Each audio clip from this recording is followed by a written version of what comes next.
While originally from Ontario, Catherine Gilbert is now a Vancouver Island-based author, editor, historian, and lecturer who has written extensively about British Columbia history with a special attention to northern Vancouver Island.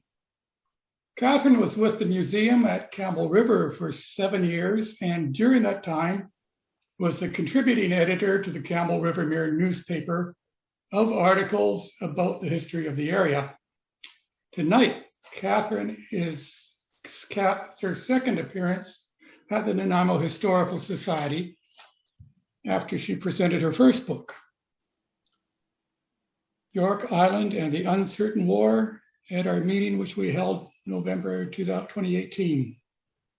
More recently, Catherine was awarded her master's degree in history from the University of Victoria in the spring of 2018. Her thesis was about the often checkered environmental history of Strathcona Provincial Park, BC's first provincial park.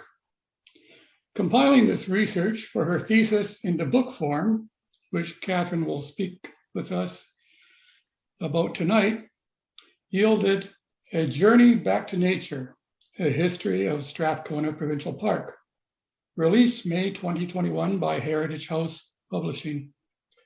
So please welcome with me, Catherine Gilbert.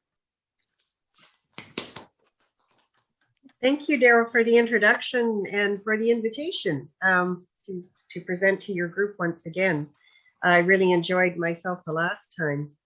And Daryl, I'm just going to make sure everything's working right with the share screen and get the presentation up in front of me. At least the title is up. That's always promising. Well, Daryl had asked me if there was any Nanaimo connection to the story. And I thought, well, the most important thing, oh, here we go. It's appearing now. One of the most helpful people to me actually is from Nanaimo, and that's 𝙎𝙬𝙪𝙧𝙖𝙬𝙗. And it was funny that a person who I had worked with years ago at Strathcona Lodge said, oh, you should get a hold of 𝙎𝙬𝙪𝙧𝙖𝙬𝙗. He'd be a good person to talk to about the history of the park. And then I thought, 𝙎𝙬𝙪𝙧𝙖𝙬𝙗. I thought, Bill, why do I know that name? And then I thought, hey, I think I met him at the Nanaimo Historical Society. And I did. And I think at the time I was talking to Bill about the fact that I was writing a paper about Strathcona Provincial Park and that I was probably going to turn it into a book because I was thinking about that at the time. And he said, well, I went to the effort of taping and interviewing quite a number of fellow. Okay, everybody can see that okay now? Mm-hmm. Yeah. Great. So he went to it was from 1980 to 2015, so over a span of 25 years that he interviewed a number of people who had worked for parks, even when it wasn't known as BC Parks. And I didn't have time to listen to all the tapes, but fortunately he did point out some of the key people who would be mostly directly involved in the history and the making of Strathcona Park and its policies. So that was really helpful. And another thing Bill did was he told me to get in touch with a lady called Betty Brooks. And Betty had a very short career with parks. She just worked in interpretation, which is what Bill did, just for a summer job. But fortunately, she was hired by parks afterwards to write a summary of the history of the park that included a good chunk of natural history, which I didn't have any information on. So it turned out that Betty Brooks lived practically down the street from me. So I went to see her a couple of different times, and she also had spent quite a bit of her youth in Forbidden Plateau and had a lot of pictures of it. And these turned out to be just fantastic because the museum in Courtenay had next to no pictures of Forbidden Plateau. And Betty had these lovely black and white pictures that she shared with me and that are in chapter 5 of the book that's about Forbidden Plateau. So thank you to Bill. He was a great help. Now I'm going to start with a quote from Roderick Haig-Brown. He says, "I am afraid for the wonderland of Strathcona Park, because its fate lies with a cabinet of dreary old men who have lost their capacity for wonder, if indeed they ever had any." Haig-Brown absolutely loved the park from the Campbell River side. He spent a lot of time at Buttle Lake. Buttle Lake had just extraordinary fishing in those days, and I'm sure you've heard of Haig-Brown and know that he wrote quite a bit about fishing. It was his favorite pastime, and he felt very strongly attached to the park. So I'll be talking briefly about something that he was involved in protecting the park. So here's a map to show you where it is, and as you can see, it takes up quite a bit of land on Vancouver Island, about 250,000 hectares. And it can be approached from Campbell River, taking Highway 28 or the Gold River Highway. Or if you want to go through Courtenay-Comox, you go up the Mount Washington Road, which is called the Strathcona Parkway, and access it through Paradise Meadows, or you can go through Port Alberni, or on the west side, you can go into Bedwell Sound, and that will take you up into Strathcona Park. So quite a big area. Now, one thing I tried to do with the book was to uncover as much First Nations history of the park as I could. For many years, people were under the impression that First Nation people had nothing to do with that whole region, but that was because of the sort of idea that if a village wasn't found, then people weren't there or didn't use it. But luckily, my timing was good, because a lot of the information that I was looking for was very recently uncovered, including archaeological information. And it was found by a group of archaeologists from Courtenay who were hired by BC Hydro to dig around the Buttle Lake area. And they discovered about 1,000 artifacts that included arrowheads and stones such as obsidian that aren't on Vancouver Island naturally, that would have to have been traded, and that was used for tool making. And they believed that this site around Buttle Lake was actually tidal at one time, and that the whole river system watershed that goes from Buttle Lake out to the ocean was probably all salt water. They believe it was an inlet. So that was really neat, a really neat thing to be able to add to the book. Now, also just around the same time, the Nuu-chah-nulth of the West Coast, so that would be specifically the Molashat-Mushlit of Gold River, had done some research and uncovered one of the major routes that they had used. So for years that was a mystery, and I would often get inquiries from people who knew I was looking into the park history about this trail, and they would say, does anybody know where this trail is? Has anybody ever found it? And fortunately, it was found, and it more or less followed the Highway 28 that goes from Gold River to Campbell River is more or less what the route was. So it was just kind of interesting that it turned out that way. So we know that the Molashat were a separate group who lived out at Nootka Island, but the Mushlit were more inland, and they left signs of marmot and elk hunting in the region. They either traded or warred with the nations to the southwest of them. So that would be the Pentlatch of the Comox Valley area, or the Alberni nations to the south. And then they had relations with on Vancouver Island on the east side with the Coast Salish. So the Coast Salish had occupied the Campbell River region up until about roughly 1850. And then they were pushed further south when the Lake Watah from the north came down into the area and occupied most of the Campbell River region. But they also used the park for hunting. So despite the fact that they were fishing communities, they were well aware of the elk that abounded within the park, and that would certainly have been a really nice addition to the diet. Now, early explorers of the Strathcona region, of course, didn't really pay any attention to what the First Nations people were doing. They were looking for metals, minerals, and they were traveling through the area that became the park, right on the heels of the major gold rush of BC. And in fact, when Reverend Bolton was on his expedition, he wrote in his journal that they were planning or hoping to discover gold and copper in the New World. When John Buddle took his group through, there were prospectors in his group, and they did find gold in the Bedwell Valley. Although, as it turned out, there wasn't very much.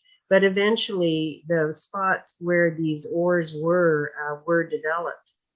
Mike King, who was a prospector in a timber cruiser, he used the trails from Gold River that the First Nations people were using, and he had his eye on the area for hydroelectric development. And they thought the place was absolutely stunning, and Bolton especially wrote very lyrically about the stunning vistas, the rugged mountains, jewel-like lakes, the waterfalls. He said it was the peer of all the island lakes in its scenic beauty. Numerous waterfalls poured down on either side of the lake. At the little beaches where we rested, we saw plenty of evidence that deer abound. Now, around this time in the late 1800s, national parks were being established throughout North America. And this led provincial leaders such as Premier McBride to think about the idea of setting aside acreage on Vancouver Island for some kind of a park, whether it be national or provincial. And he was pressured by all different sorts of groups like the Victoria Board of Trade and Tourist Association. So he decided in 1910 to set aside 250,000 acres as a reserve. So it wasn't yet a park.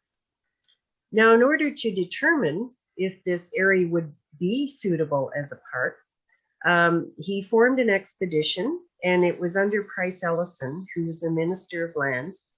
And they set out in 1910. There were 23 of them in the group, including his daughter, a photographer who took this wonderful photo of the canoe with the sail, and Harry McClure Johnson kept a journal. And the journal is very entertaining to read. Harry Johnson has a lovely style. It's very readable. He has all kinds of funny little stories and incidents, and I really enjoyed reading it. There was a mountaineer here who lives on Quadra Island, Phil Stone, and he reenacted the expedition in 2010, and he got the rights to reproduce this journal. So now you can get it through Phil Stone. I found it at the library. So they set off by boat from Victoria, because at that time there were no roads from Victoria to Campbell River. And then when they got to Campbell River, they were very surprised when they stayed at the beautiful Willows Hotel in this picture about the amenities. It had a big dining room and a huge bar and hot running water, and they were quite impressed. So they took a wagon trail west, went to Forbes Landing, and from there they packed all their gear into canoes, and off they went westwardly on the Campbell River, hoping to find this region. Now, they took a guide with them. He was local. He was known in Campbell River as Lord Bacon, and that was his name for himself. It was never proven that he was a lord, but he lived at Upper Campbell Lake, right next to Buddle Lake, and this is his cabin in the woods. McClure Johnson said some pretty funny things about Lord Bacon, and I think the one that stood out to me is that he said Bacon was kind of a combination of sense and nonsense. So he would tell all kinds of funny stories, but he also had tremendously good advice for all of them about, how to keep the mosquitoes away and about hunting and prospecting. And really, they couldn't have made that journey without him, because for all the people involved, they were mostly city people, and this was completely unknown territory. So they ended their expedition at Alberni and took a car to Nanaimo. And then from Nanaimo, they took the train back to Victoria and brought an absolutely glowing report to McBride about what they'd seen. So McBride decided that, yes, we should make this into a park. Now, one of the issues at that time that really wasn't a big issue when he made this decision was that there were timber licenses as well as mineral claims within the park, but this was kind of going to rear its ugly head later on because the provincial government was unable to purchase all of the mineral claims or the timber licenses. So even though it was set aside as a natural space, logging and active mining went on in the park even after it was declared a park. Now, one thing that many people have mentioned as they go to the entrance of the park at Buttle Lake is they wonder why it looks as if today there's logging around the park, but there isn't. The problem is that when they were drawing the lines that were going to create the park, as you could see from the previous map, they were straight lines that formed a triangle. They had to follow the E&N land grant. And at this point in time, it had stretched all the way up to the Campbell River region. But as you can see on this map, the land grant is the mauve area, and it's drawn in perfectly straight lines. So as I'm sure many of you know, Dunsmuir was given this land grant as well as $750,000 in exchange for completing the railway and all of the mineral rights and logging rights in between. So that was quite something. And I was reading some stories from surveyors who worked on this as well as the survey for Strathcona Park. And it was quite funny to hear how they didn't take into account any of the natural contours of the land or even the trees. If a huge tree was in their way, they would simply cut it down because they were absolutely going to follow the instructions by the letter and make a straight line no matter what they encountered. So what happened was they actually went through Buttle Lake, as you can see by this map. So we have the E&N land grant on one side and Strathcona Park on the other, and it goes straight through the lake. So that if later, when bits of the grant were sold off to logging companies, there was logging happening right up to the edge of the lake. And people found this upsetting. They didn't understand why and thought that all of Buttle Lake was within the park. But it took quite a number of years before this would ever be changed. So they hired Reginald Thompson. He was a Seattle engineer who'd done a lot of tremendously good work in Seattle to create what their vision was. Now, at the time, there was something called the utilitarian concept of a park. And that meant that it was a wilderness park, but it was kind of like what they turned Banff Park into, where it would be suitable for people coming from the city. They didn't want it to be too wild. And they also didn't think it was quite pretty enough. So they planted a lot of trees, 10,000 plants, and that includes Scotch broom, if you wonder why Scotch broom ended up on the island. Sowed about 400 pounds of seeds. And about the only thing left that you can see of all this planting is the Scotch broom. They thought they should call the cougar population.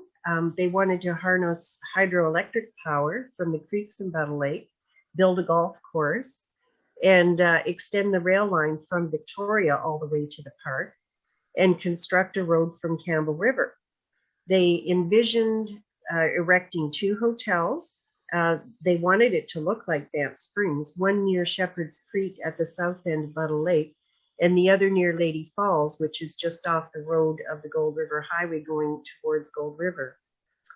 And this is a picture of actual Banff Springs, the black and white. So if you can envision that going into the park that's on the left, this is what they had in mind. Now, they did begin the road from Campbell River because it was felt that was the best access, even though you couldn't get from Victoria to Campbell River yet by road. And it was still quite a trek. Eventually, the road was finished to approximately 25 kilometers west of Campbell River, but people had to use the services of the Sutherland's camp on Upper Campbell Lake. So these fellows would help you get by boat to near the entrance of the park, but you would still have to hike about 9 miles or 15 kilometers to get into the actual Buttle Lake to the park. And at the time, it was a popular place to go for those who could make it, because the fishing was so tremendously good. When the Ellison party were there, they caught over 70 trout in one evening of fishing. So this is what the road looked like around the time it was completed. Now, unfortunately, they were going to work on this just around the time when World War I broke out. So in 1915, they stopped construction, and it was lamented by many people because they were really hoping that it was going to be easier to get to this wonderful park. But many of the crew either enlisted or were conscripted into the military, so that it all stopped. And Wallace Bakey from the Comox Valley traveled that road, and he said it was really wide in some places, as much as about 33 feet.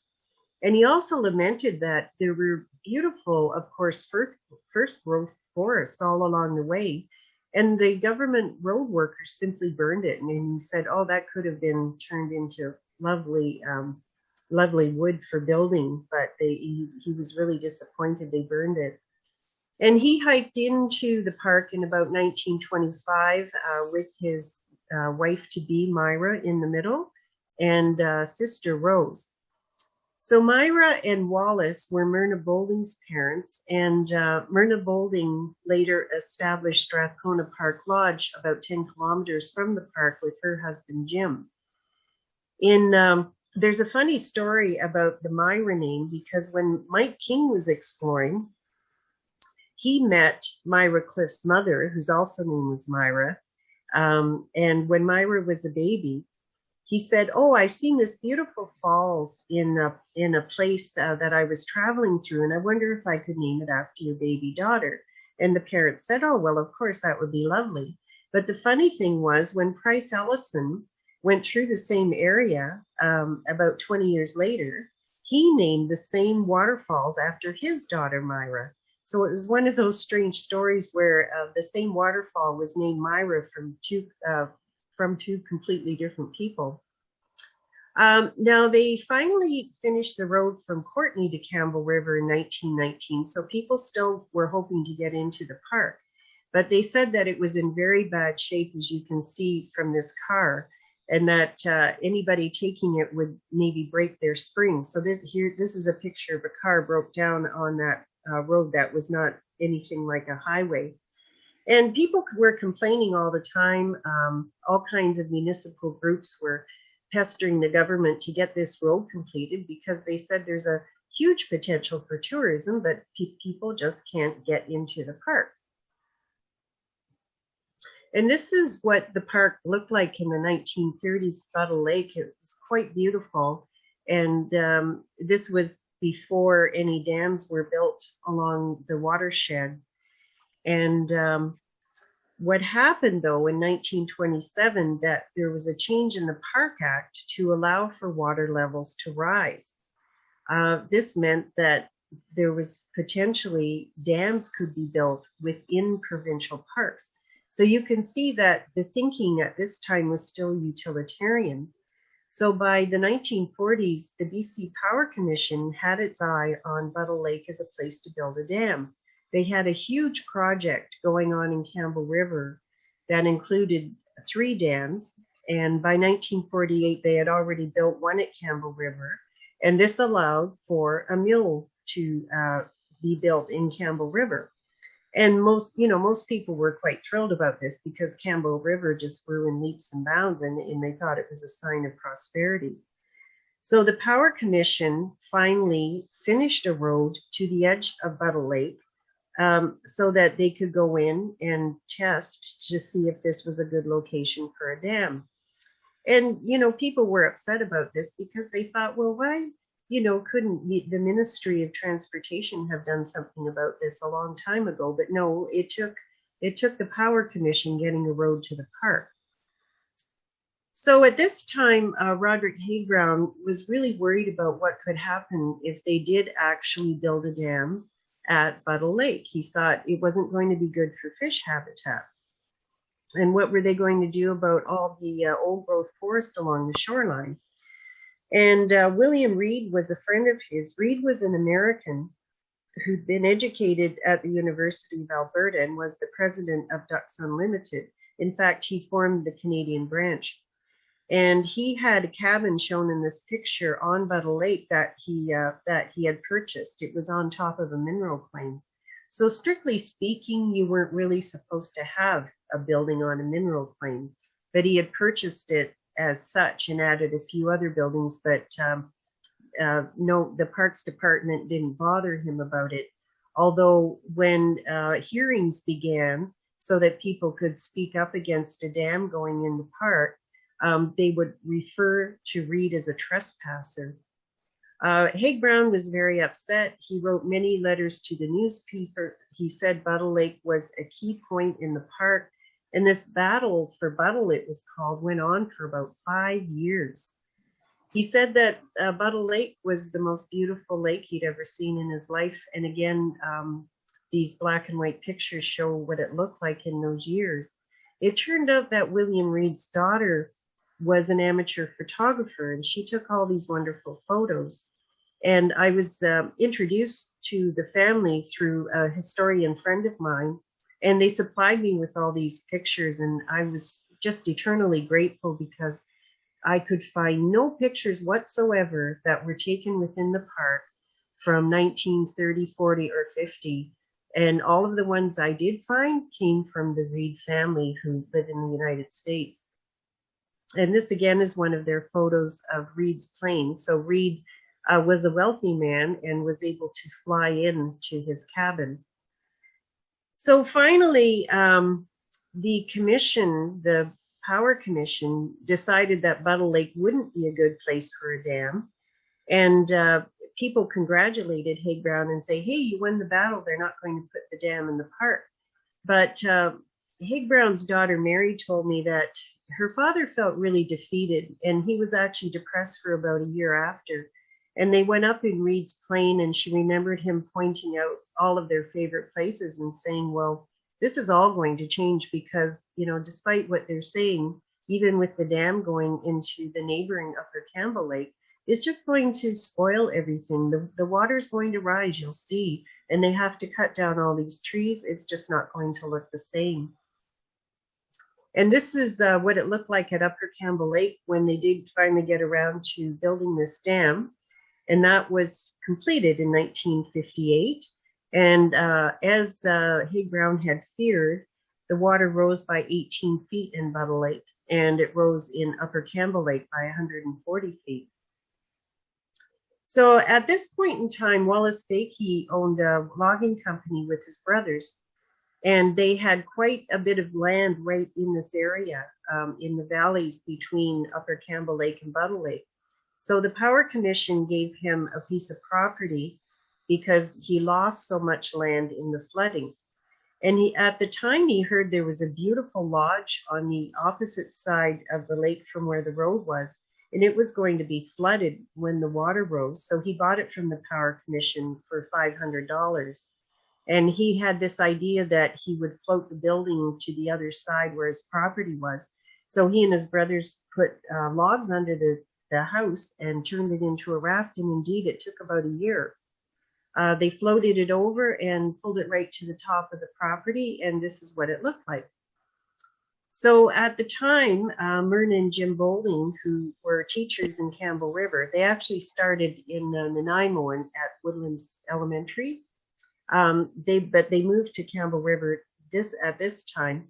They wanted to start a boys' camp, and he said, well, if you need a piece of property, just take a look at what I've got here. And this is what happened. By the 1960s, they turned it into guest accommodation. And they actually, because they were close friends with Peg Brown and were interested in his conservationist attitudes, they thought about turning it into an outdoor center, and eventually they did. And 60 years later, it's Strathcona Park Lodge, an outdoor education center. And the park was very important to them because it was just 10 kilometers down the road, and they used the park extensively to run their programs. Well, this is what the road looked like around that time. So Jim and Wallace were constantly lobbying the municipality to do something about the road. They said, we've got all this tourist potential and people want to come up to the lodge. They want to go into the park, and they're always getting stuck on the road. It's really in bad shape, but nothing happened. Now, something eventually did happen, but not the way that people wanted to. As I mentioned before, the fact that there were mineral claims in the park was going to come back to haunt everybody. And some of them predated the formation of the park, but then there were certain changes in the Park Act that allowed for mineral exploration. And it was very confusing, and it's confusing to piece together when you're reading through all of this, because they said that Strathcona was a Class A park, but it didn't mean that that kept it free from mining. As long as these claims were developed within the 2-year period, mining could go on within the park. So Western Mines had claims at the south end of Buttle Lake. And then in 1961, they purchased 23 more because they were allowed to. And when they started drilling, they discovered all kinds of zinc, copper, lead, and silver, and even some gold. Now, former Mines Minister Kenneth Kiernan became the Minister of Recreation in 1964, and he actually made another change to park status and said that these areas where the drilling was going on were going to be called recreation areas. And it was very upsetting for many people. They said, well, this just doesn't make any sense. Like, this is a provincial park, no shooting or hunting. And as you know, these people have put up a sign, but oh yes, mining is allowed within a provincial park. And Alec Merriman, who at the time was writing a column called Outdoors, said that Kiernan downgraded a third of the most accessible parts of the park to allow for industry to exploit it. And some people were happy about it, and some people saw it as a sign of the progress that was going on in the Campbell River region, but many people were upset. And the road was built because Western Mines asked for a road to be completed down the south side of Buttle, down the east side of Buttle Lake. And in fact, it was a story told to me by, that I listened to of Bill Merrilies. He said, listen to the interview of Charlie Darkus. So Charlie Darkus was a parks employee, and he went down the trail to the south end of Buttle Lake and saw these guys drilling. And he said, well, what are you doing here? And they said, oh, we're drilling. And he said, how can you be drilling in the park? And they showed him the permit that they had. So he contacted the headquarters, which were situated at that time at Miracle Beach, where they still are. And nobody there knew what was going on. They said, we don't know about any drilling going on in the park. And then they, they contacted Victoria. And it was really ironic that this was happening at such a high level because the minister was involved. So people were drilling in the park and had a permit, but parks people, even at head office, had no idea what was going on. So eventually, the mining company worked with the Department of Highways to complete this $2 million road. So some people, in a way, people were happy about it. Well, they could drive into the park very easily now. But the president of the Wildlife Association, Ed Mankolo, said, this is just a sickening statement that access to the park is only through industrial development. And this was just typical of the park's history. Now, there is one person who thought who was quite outspoken and thought it was a good idea. And this was Walter Guppy. He was a prospector from Tofino. He thought that Western Mines plan was a good idea. He thought it could be something like Barkerville. And he didn't think there was any tourism potential in the park. He figured it was too wild. And he said parks that attract tourists are places where there are picnic tables and garbage cans. And he said, oh, nobody's going to want to go into that mountainous interior. Well, it turned out that many mountaineers did want to go into the mountainous interior later on and wrote some really terrific books about climbing in Strathcona Park. Now, there was concern on the side of the Bouldings who were at Strathcona Park about what it was going to mean to have a mine in the park. And of course, one thing they noticed right away was the increase in mine traffic, and it was very noisy with ore trucks going down the road at any time of the night and day. So Jim went down about a month after the mine had opened with some friends, and they found a gray sludge at the mouth of Myra Creek where the open pit mines were built. And they realized that this was tailings from the milling process, and the water looked just deplorable.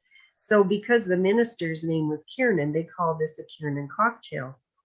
And he went to Victoria with about 100 other people, and they dumped it on the steps of the legislature and said, hey, you know, our lake is getting severely polluted because of this mine being there.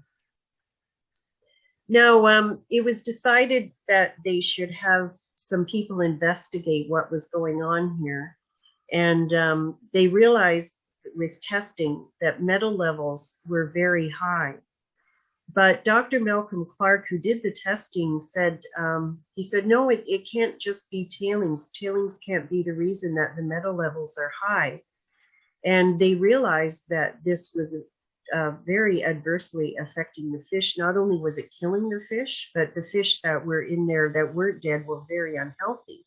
And people who were used to fishing in Buttle Lake were just terribly disappointed because it had been a fantastic lake for fish, and now it was unhealthy. It was frightening because this was the source of water for anybody who was along the watershed, and particularly it was a source of water for Campbell River.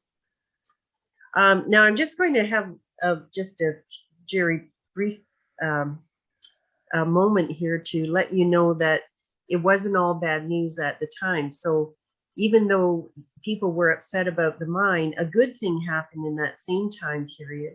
Forbidden Plateau actually became part of Strathcona Park. And many groups in Courtney Comox were lobbying for years and years since the 1920s to turn Forbidden Plateau area into a park. So Betty Brooks supplied me with this wonderful photo. Now, in the meantime, by 1982, Westman Resources, and this was Western Mines, their name changed, wanted to expand. So testing had to be done again before this was going to be allowed. And Dr. Tom Peterson, who I interviewed at UVic, luckily just before he retired, was the person who actually went to do this. And he said what he discovered was, instead of tailings actually causing a problem, the problem was with acid waste. So he said what happens when you dig an open pit mine, bits of the ore get scraped out and they sit in the rain and they oxidize. And this creates sulfuric acid. So this sulfuric acid was running from the dump sites straight down Myra Creek into Buttle Lake. And this is what was killing the fish and making the water unhealthy. So from this point on, once this report came out, the mine had to find a way to clean that up. And they have mitigated the problem today. But it was very shocking for people to find that out at the time. Now, fortunately, there had been, I'm just going to back up a little bit to 1972, when Strathcona Park enjoyed protection from further resource extraction, and that's when the NDP were in power, and they placed a moratorium on mining. But then when the Socreds came back into power, they didn't make any changes, but in 1985, they repeated the process that Kiernan had begun and started to think about making deletions and additions to the park and changing the statuses within the park that would allow for a second mine. Now, people who worked at Strathcona Park were very much concerned about what went on at the park, and were well aware of what Jim Boulding and Myrna Boulding felt about things. And Jim Rudder was one of these. He's on the far left there, and Steve Smith and Rob Wood. And these fellows were all instructors who come from England, and they loved the park and they loved mountain climbing there. And they felt very strongly, as Jim did, about protecting the park for use for recreation. And they didn't think that it was a good idea for a second mine to go in. So when Jim Boulding heard this was going to happen, unfortunately, he was ill with pancreatic cancer. So mountaineer Rob Wood, who was an instructor at the lodge, saw that this bad news was making Jim seem to make him even more ill. So he and Steve and Marlene Smith were very upset and were wondering what they could do. And Jim actually asked Marlene to take over the torch for him and his old friend Roderick Haig Brown, meaning, you know, protect the park from more industry. So Marlene, you know, was very wondering what to do. She wrote to a former lodge employee who had been successful stopping logging on Mears Island, and talked about what sort of steps they could take to take action. And they formed a group called the Friends of Strathcona Park. And they held their first meeting in 1986 in Nanaimo. Now, the ministry, in the meantime, had produced a publication where they said, over time, our park system has developed with boundary adjustments and flexibility to social requirements during periods when stimulating the economy was paramount. Parts of the park have been used. And this was very upsetting to people. And they came up with this slogan, "Don't cut the heart out of Strathcona Park." So one of the members one day was hiking in the park and told Steve and Marlene, hey, this company, Cream Silver, that also wants to start a mine up in the park is drilling. So a lot of people, all of these members of the Friends of Strathcona Park that had amounted to 1,000 people by this time, they came into the park and had a peaceful protest.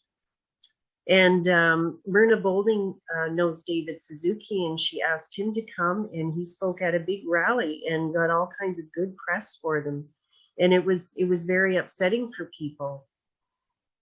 And this is the beautiful Cream Lake area that they wanted to put a mine in, and nobody could imagine like how anybody could even think of ruining such a fantastic place. So they decided to form a committee, and Jim Rudder, who was formerly with the park, was on that committee. And he told me that, you know, with everybody from the Friends of Strathcona Park and the blockades happening and all the things going on in the press, the government had to be seen doing something. And so he worked on this committee. They got many hundreds of submissions from people, and it was with good results. So he ended up working with Ann Fiddick, who now lives in Cedar with her husband Jim. They run a bed and breakfast there. And he and Ann worked on making a master plan for the park. And at that time, Ann was the mayor of Gold River. And she said it was a very painful process. Everybody had an issue about the park, and they all wanted to be heard. But finally, by 1993, they had written their master plan. The government had bought out all the mining claims instead of Walter Guppy's. And ironically, Guppy said that he really never made any money as a prospector. And he said, but the government buying out his claims set him up for life. And that was his big break. Now, the master plan spelled out very clearly that the public would always be consulted before anything was going to happen in the park. And they formed a Strathcona Park Public Advisory Committee so that the public could work with BC Parks to make plans, and that, they acknowledged that the park would be for the people. It was supposed to be for recreation, and no new industry would ever go into the park. So they couldn't do anything about the current mine that's in there, but at least it's very closely monitored today. Then what happened in 1995, Steve Smith, formerly of the Friends of Strathcona Park, helped form a group called the Strathcona Wilderness Institute, and Betty Brooks was a member of this as well. So they kind of used the basis of the work started by the Friends of Strathcona Park to work to educate people about the park. But the big difference was that they worked with BC Parks to make all of this happen. And this is a picture of their visitor center just at Mount Washington at the entrance to Paradise Meadows. And it's a really wonderful organization. So, working on sort of coming from all of the work and all of the protests and all of the kind of awareness that started with the Friends of Strathcona Park, the Strathcona Wilderness does tremendous work, and it's all run by volunteers. And they, were very generous in the help that they gave me with the book and with their story. And we're lucky that that all of those people worked so hard to create a master plan and to protect the park. And today the park is visited by thousands of people who use it for recreational purposes. Although, having worked at Strathcona Park Lodge off and on over the years, I've often had questions from people, why is there a mine in the park and why is there logging in the park? But as I said, it's because it looks as if there's logging in the park, just because of those silly boundaries. Does anybody have any questions? I don't have a question, but in the summer of 1988, I was one of those protesters. My husband and I took our 3 young children and spent a week there, and there was support from all over Vancouver Island, and it was a very uplifting and moving experience to be part of that. Wow, I bet that would have been very exciting. Yeah, that's great. Catherine, did the master planning process that the park went through, did it affect park planning in other parts of the province as well? Were any lessons learned from that? Yes, I would say so. Strathcona is the oldest park, and they didn't start establishing other provincial parks until well after Strathcona Park was established. So it certainly was at the forefront of this kind of thing. And around the time the Friends of Strathcona Park formed, it was a time when a lot of these groups were appearing, like the 𝙎𝙤𝙧𝙧𝙖 Wilderness Society, and Greenpeace had started up a few years before. And everybody was working towards preserving land and that kind of thing for recreational use, or at least for the people rather than industry. So when in going through the history, Jim Anderson wrote a really good book about the history of the park system, and certainly the Strathcona is a really good example of what other parks pattern themselves after, when realizing with the understanding that people wanted to have a say in what was going on in parks. Okay, thank you. I'm just looking for a geotechnical clarification, we'll call it that. Upper Campbell Lake and Buttle Lake are now connected. Yes, that's right. Okay. Yeah, So they were connected by what people used to call the Upper Campbell River. And then when it flooded, they became a little bigger. They became, Buttle Lake became somewhat bigger, but Upper Campbell Lake became very big. So what was the valley with the river running through it is all lake now. Okay, good. I gathered that. If Upper Campbell Lake came up 140 feet. Yeah. Yeah. It's off pretty small. Is Upper Campbell Lake just a reservoir, or is it for hydroelectric generation? Campbell, yeah, Upper Campbell isn't a reservoir, it's for hydroelectric, but when you go further east to going towards Campbell River, John Hart Lake is the reservoir. And that was created when they built the very first dam there, the John Hart Dam. It used to be the river. Yeah. So, and then the other thing, what's the status of the mine today? Is it still operating or is it closed down? It's still operating. They closed down in, was it 2000? What year was it? 2016. It's owned by a company called Trafigura. They're an international company. So they have headquarters in Switzerland, but they also have headquarters in Indonesia. So they're all over the place. But so it's gone through several owners, but they shut it down for a while, saying that it was because of the price of metals. But the fact of the matter was, my former partner was working there at the time it happened. He was in maintenance, an electrician. And he said that because this new company Nearstar hadn't been maintaining anything, a fellow was sent down into one of the old mine shafts, and it collapsed on him, and he broke 2 of his legs and ended up in the hospital. And it was about a week later they said that they were closing the mine, but this information was never made public. It wasn't in any of the newspapers, and I would have never known if I didn't know somebody who worked at the mine. But now they've come to understand that, when you've got infrastructure that's 50 years old, that you have to keep it up. There's a lot of work to do. They have to put a lot of money into the mine to keep it going. Thank you. I'm thinking now about Forbidden Plateau. So was Forbidden Plateau, is that amalgamated land from the ENN onto Strathcona Park, or was it developed within the original much, park? The Forbidden Plateau had been purchased by CP from ENN, and nothing was ever developed there, fortunately. And then, people kept saying, we don't want local people, we're saying we don't want anything to be developed here, and continued to lobby. And then eventually in 67, it was joined as part of Strathcona Park. Okay, it's extra and additional to the park then. Yeah. Any other questions? Thank you.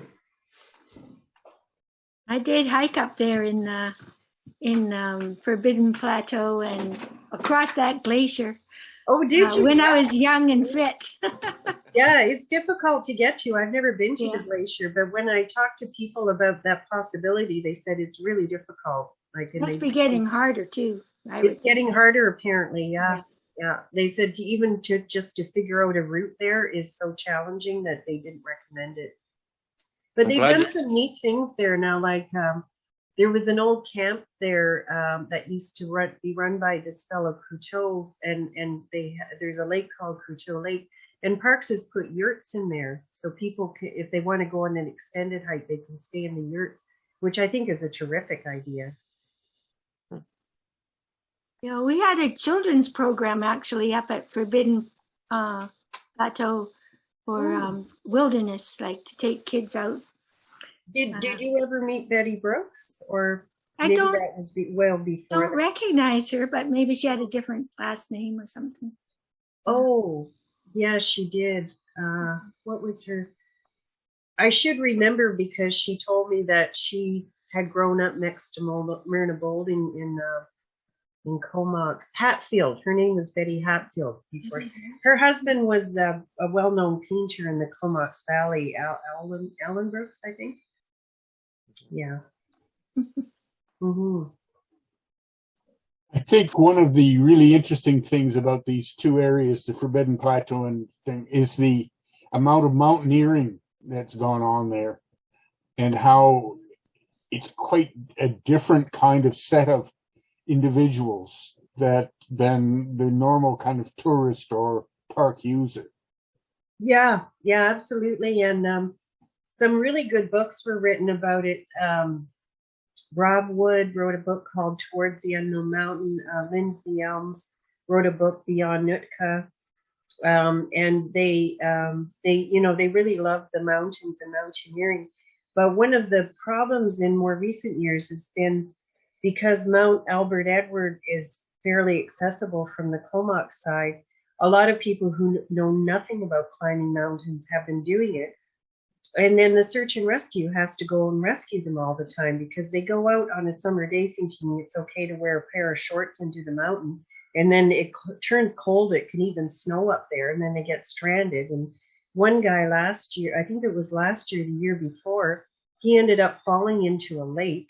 And it's just all this craziness goes on. So I asked the Strathcona Park supervisor, Andy Smith, he since retired. I said, well, what can you do? And he said, we don't know what to do. He said, the only thing we can do is put up a lot of signs and try to educate people about what it means to climb a mountain. But I feel sorry for all those search and rescue people because it keeps them really busy. And you've probably heard news items, like it seems to happen almost every month that somebody goes into Strathcona Park and gets stranded or hurt, and they have to get them by helicopter and, all this public money because people don't know what they're doing. They're not experienced. Mm-hmm. Is the coal mine still operating on the way to Strathcona Park? No, they shut down, about 5 years ago, Princeton Coal. Yeah, nothing going on there anymore. Yeah. Things are changing. Okay. Do we have any more questions for Catherine? Do we have somebody who wants to thank Catherine? Well, I will then. It's the trouble with meeting by Zoom all the time. You don't have these face-to-face contacts. So, but anyway, on behalf of the board and then the members of the Historical Society, thank you very much for your most enlightening presentation tonight, and to make all the connections to our community too, which is I think is important. And we look forward to your next book when it comes out. And so it's been very interesting. I know a lot of us have spent time in the park. It's one of my favorite places on the island. Mm-hmm. Probably head up there again in June. So I'll be thinking of it when I'm there. So where can your book be purchased? I just forgot the name. You have a bookstore in Nanaimo that sells it. And I've forgotten the name. Is it Window Seat Books? Yeah. Yeah, there was a W in the name. That would be it. That's where I bought my copy. Yeah, I also sell it through my website, but then you have to pay for the shipping. So where's that shop then? Windows Books or whatever. In the Window Seat Books is on Wesley Street. Okay. In the old city quarter. Yeah, I know the one. Yeah. Yeah. Mm-hmm. Great. Okay then. Well, thank you very much. Okay. Thanks so thank much. you for everyone. It's very interesting.